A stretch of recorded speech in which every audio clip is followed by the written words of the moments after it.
Shwmae, guys. Welcome back to the Life to the Full podcast, the podcast that helps you make the most of your time here on Earth. My name's Dav Morse. I'm your host. It is my job to encourage and inspire, hopefully educate and equip you to make the most of this life that we have that will be here today, gone tomorrow. It is good to be back on the airwaves again, and I'm pretty excited because today we are kicking off a new series. This series 4, roughly, is on relational health. Here on Life to the Full, we love to talk about everything that's needed to live a full life. That includes finances, physical health, relational health, mental health, and spiritual health. Not necessarily in that order.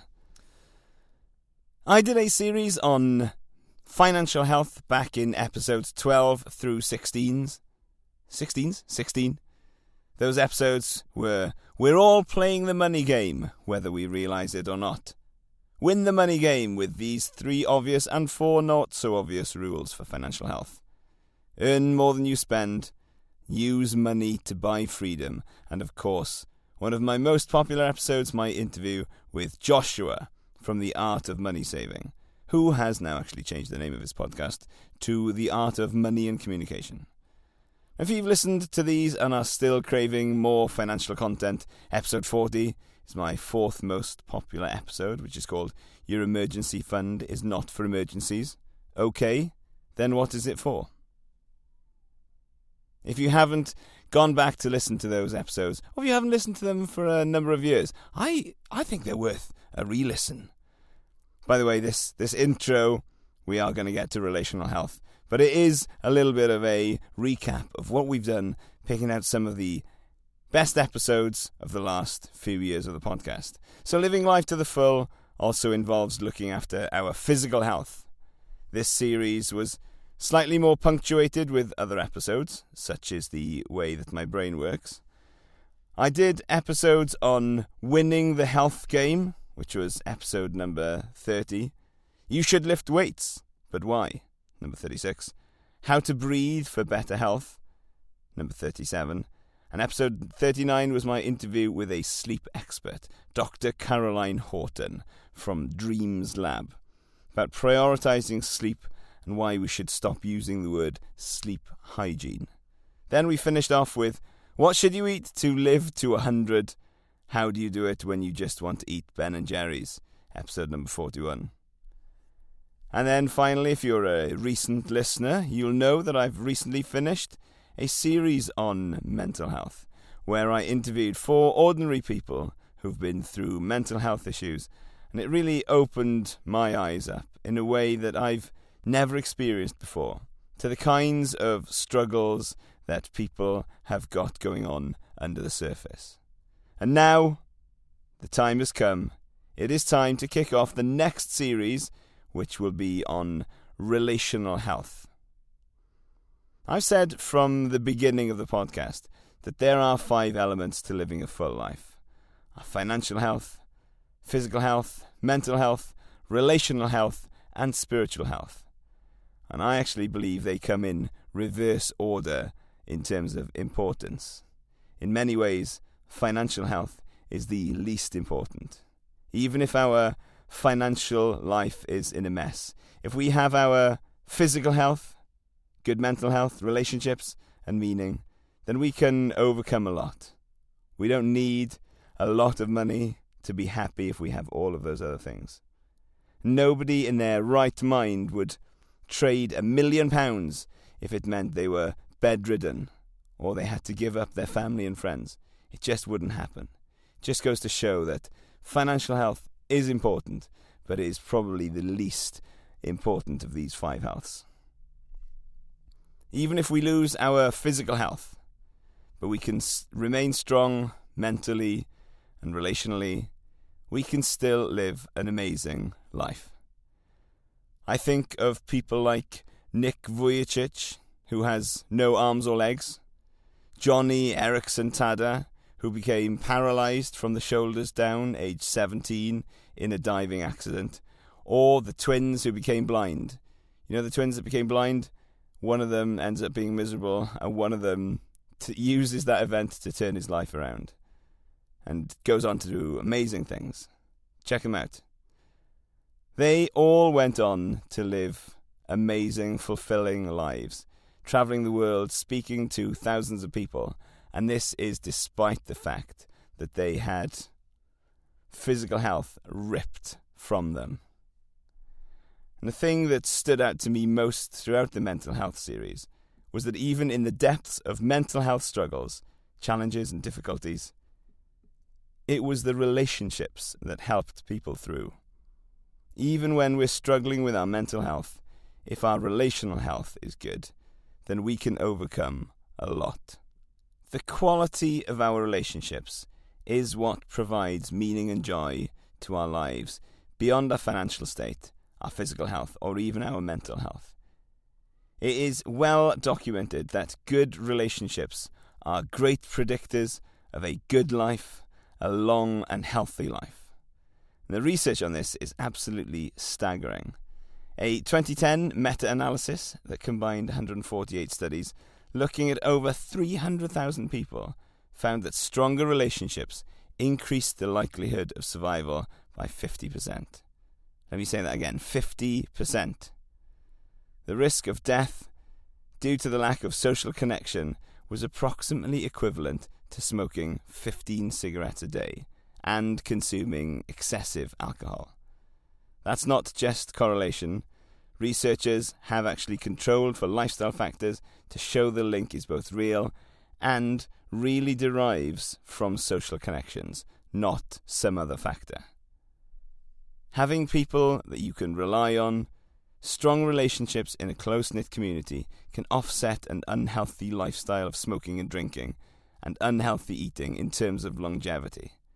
Not that I am advocating that you should do that. I'd much rather you eat well, exercise, look after yourself, and focus on your relationships. But the key point is, relational health matters. Relationships are important. And we will eventually get to the spiritual health series, maybe sometime later on this year. But suffice to say for now, that even if your whole life is a mess, you're dead broke, bedridden, mentally broken and alone, if you have your spiritual health intact, it can overcome it all. Having meaning and purpose and an unshakable identity is the ultimate way to live life to the full. Having a relationship with God is what can ultimately get you through all of the earthly struggles you may face. But I'm getting ahead of myself. If you want to know more about the crazy things I believe that will lead to the best life, hit me up on Instagram or send me an email. Everything will be in the show notes. So let's get back to relational health. We are made for relationships. Even the most lone wolf of us needs some sort of community. As John Bon Jovi once said, "No man is an island." Let me know if you get that reference. And when you hear the word relationship, you may immediately think of a romantic relationship with a romantic partner or a spouse. And it absolutely can mean that. And I firmly believe that the vast majority of people's lives are enhanced by a marriage partner, but that's not everybody's calling. I want to extend our view of relationships to everyone we meet. Let's see what the series could look like. Not entirely sure what it might look like yet, but here is some kind of idea. Who do we want to have meaningful relationships with? And also the importance of casual relationships. What does relational health look like in different contexts? The first person that I thought we need to have a good relationship with is, and for some people, this is the hardest person to have a good relationship with, the hardest person to accept in life, is you. Do you like you? What is your relationship with yourself like? Is it a healthy relationship? Do you have a healthy relationship with yourself? Are you kind and compassionate and caring and loving to yourself? if you can't be kind and compassionate and caring and loving to yourself, then that is the first relationship you have to work on. As it so happens, you may know already, I don't have a particular problem with that. I think I'm pretty great. But that's going to be the first focus of the next episode. So I'm not going to go too far into that here. I'm going to try and share some wisdom of how I have cultivated a relationship with myself, which means that I'm my biggest fan. We'll get there next week. And why it's actually not selfish to appreciate yourself. It's not selfish to take care of yourself. It is vitally important for other people that you can be compassionate and caring towards yourself. And hopefully, maybe even a few tips on how to actually like yourself. Second, relational health that I want to take care of, I want to think about is friends. What is it that makes friendship? How can we cultivate friendship that is meaningful? If we're living far away from our families, then our friends are the ones that we do life with, the ones that we see on a day-to-day basis. I want to design my life around real-life friends who I see regularly, who encourage me, who help me grow, who I can encourage and support and feel their support. Many of us feel like we don't see our friends often enough. We're busy with life and work and family commitments. We may only see our friends every few months. I'd love to dive into addressing this mismatch in desires and outcomes. I want to have friends in every decade of life. I want to have friends in their 20s, 30s, 40s, all the way up to 80s, 90s. I don't know anybody who's 100, but that would be cool. Just imagine the richness of the tapestry of your life. The things that you could experience by sharing life with and having an array of friendships all the way from your 20s, all the way up.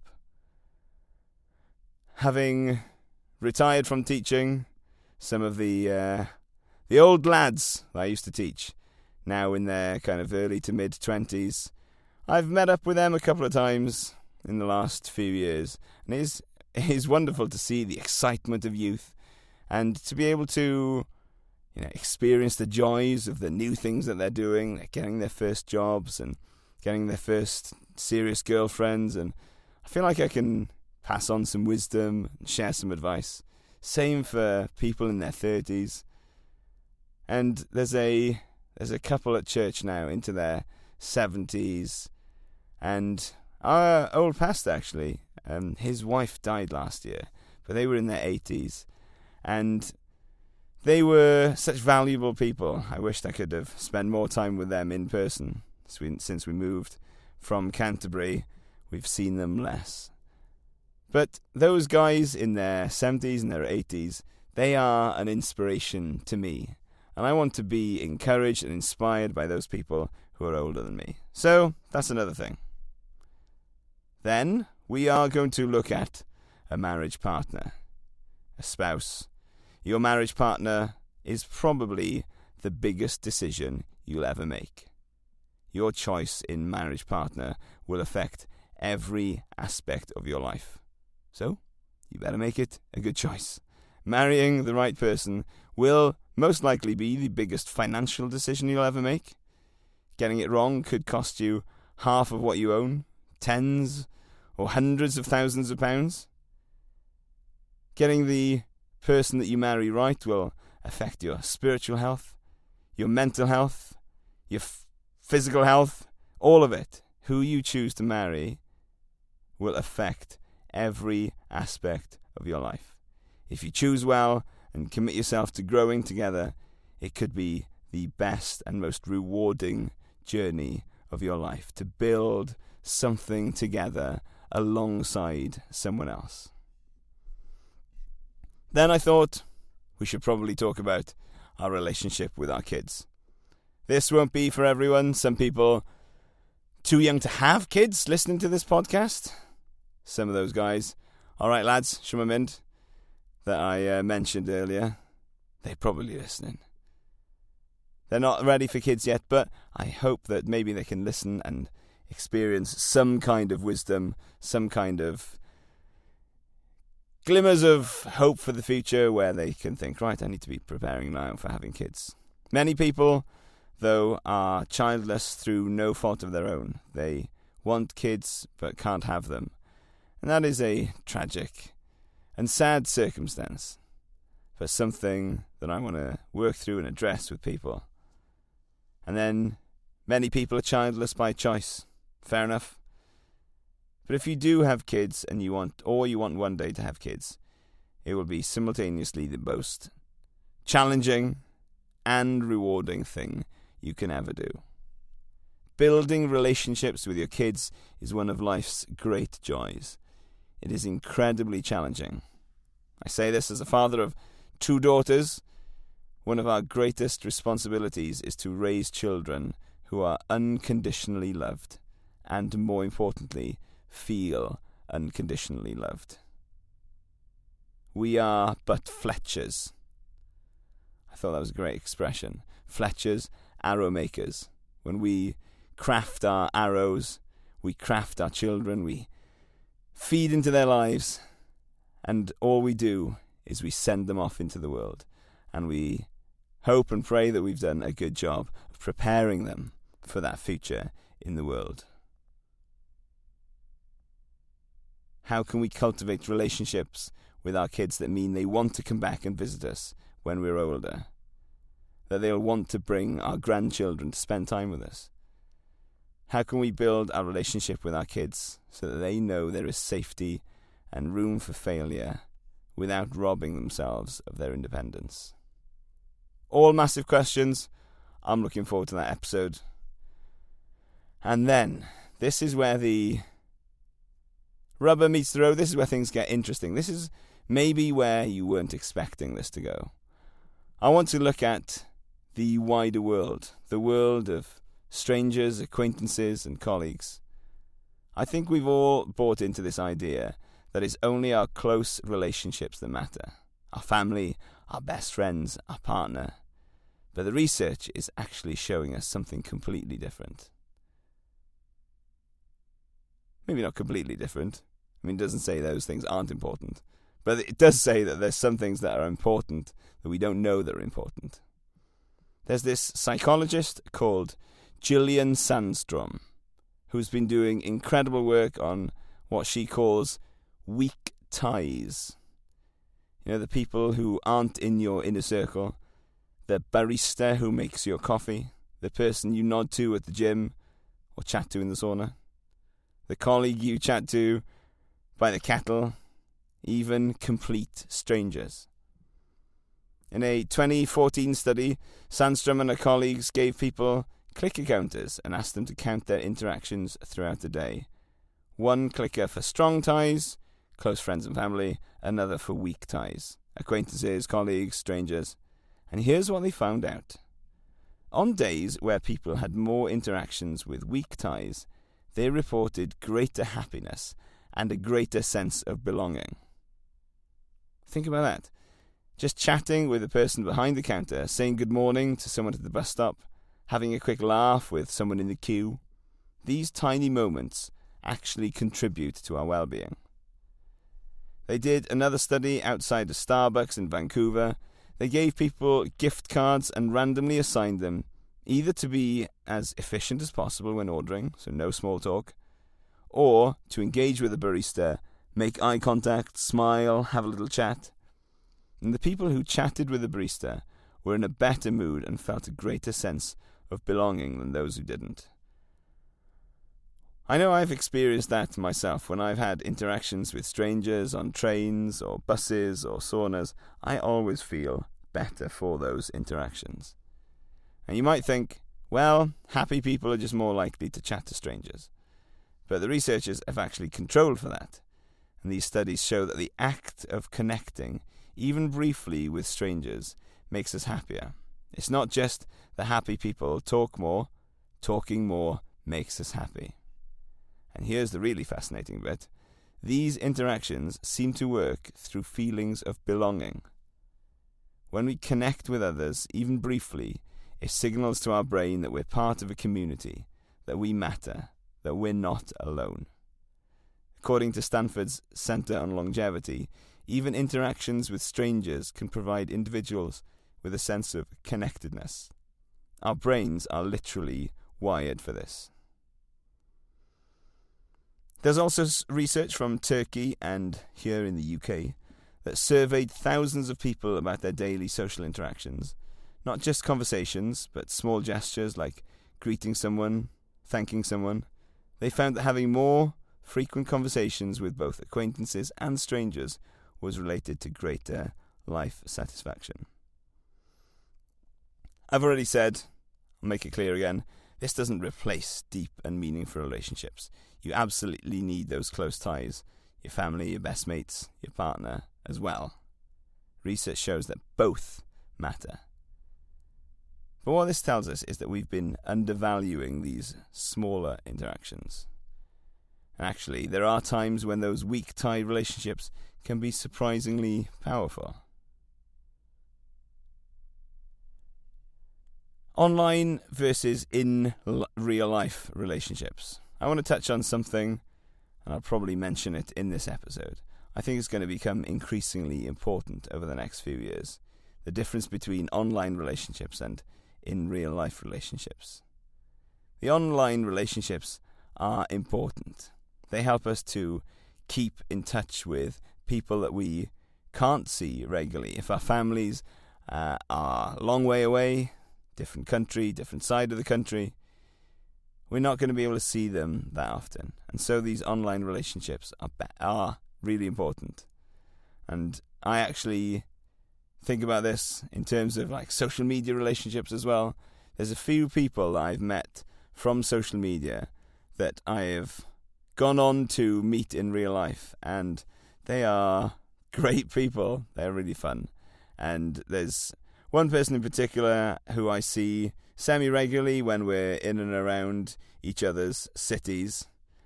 And we met online just because she said, hey, does anybody speak Welsh? I'm in Cardiff. Does anybody want to come and hang out? I thought, yeah, she sounds like fun. And so we went. And then she came on the podcast. Kirsten, thank you very much for that. But that wouldn't have started if it wasn't for the online sphere. So they are important. But what I'm feeling, and I think we're all feeling as well, is there's something about actually being physically present with somebody that you can't fully replicate online. That's why everybody after lockdown was so desperate to see people again. And it's why I think that in the next few years, more and more of our lives will go back offline as people experience again afresh this joy of being with people in real life. So what does this all mean practically? Here we go. Pay attention to some of these micro interactions. When you're getting your coffee, engaging with the people serving you. When you pass someone on your morning walk. Second, think about the relationships you already have but aren't nurturing.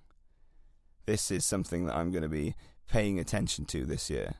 This 2026, I'm going to be paying attention to my relationships, being intentional about meeting up with people in real life, even those people who I don't see that often, who I really enjoy their company. And we're going to make it a priority to spend real time with people. Not just an hour here, an hour there, but more sustained time to really enjoy each other's presence. So over the next few weeks, we're going to dig deep into each one of these relationship types. We'll talk about self-compassion, explore how to making good and keep friends as adults, choosing a life partner, what makes marriages work, parenting, raising kids, raising other people's kids, being part of a village, raising them to be independent people. And we'll keep coming back to this idea that all of our relationships matter, from the deepest to the most casual. Because at the end of the day, we are designed to be social animals. We are social creatures. We are meant to live in community. And the quality of our relationships might just be the most important factor in living life to the full. At least one of them. I can think of one more that's slightly more important. Anyway, that's it for today. Thank you for joining me. I am excited about this series. If you've got any stories, questions, topics, extra topics you want me to cover, hit me up on Instagram, send me an email. Everything will be in the show notes. Until next time, peace out.